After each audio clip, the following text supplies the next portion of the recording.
Hi, biosemiotics humans. So for this week, we read The Language of the Goddess, the first few chapters of it.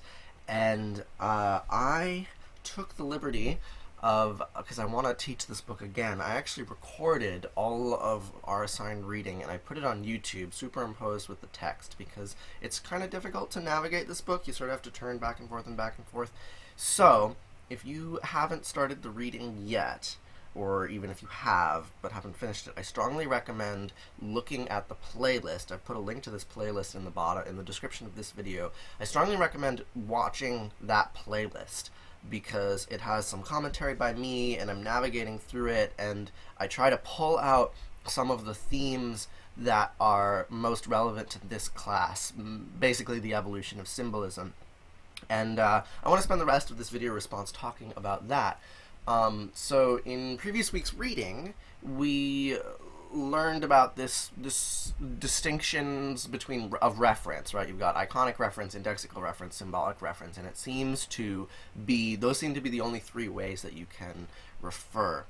And what I think is so fascinating about this book is it presents us with a semiotic system that clearly has highly sophisticated meanings, but the way that those meanings hang together is not clear to us, right? So we were talking about the bilayered world last week, that like there's rules and there's hidden meaning underneath the artifacts that we see, and it's our task to uncover it.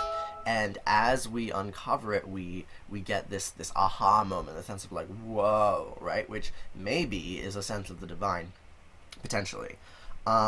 So what I think is really interesting about the artifacts in this book is that, unlike the symbols that we use today in written English, where words are like clearly symbolic and they don't really have that much iconic or indexical functioning, all of the symbols in these artifacts, or most of them at least, tend to be all three of them at once. They're iconic of the goddess, they're indexical of the goddess, and they're symbolic of the goddess. And those systems, those categories of icon, index, and symbol, they're harder to parse here.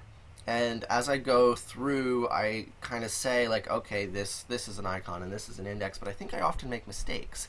And the reason I often make mistakes is that it's really blurry how these items are referring to the things that they refer to, because they refer to them in many ways.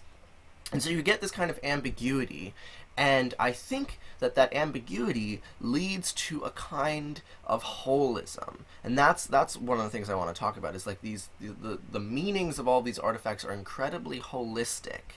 And I think that one of the reasons why those meanings are so holistic is that they refer in so many different and redundant ways.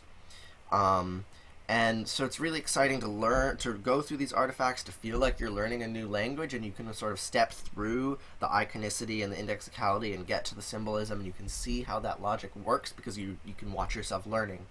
And that's really cool.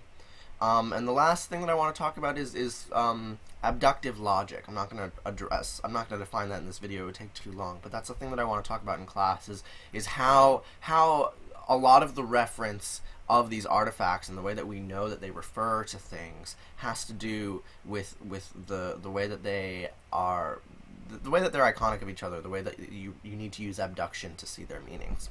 Alright, so click on the link in the description and you can watch me reading this content and giving a little bit of analysis along the way. Alright, I really look forward to speaking with you on Friday. Farewell!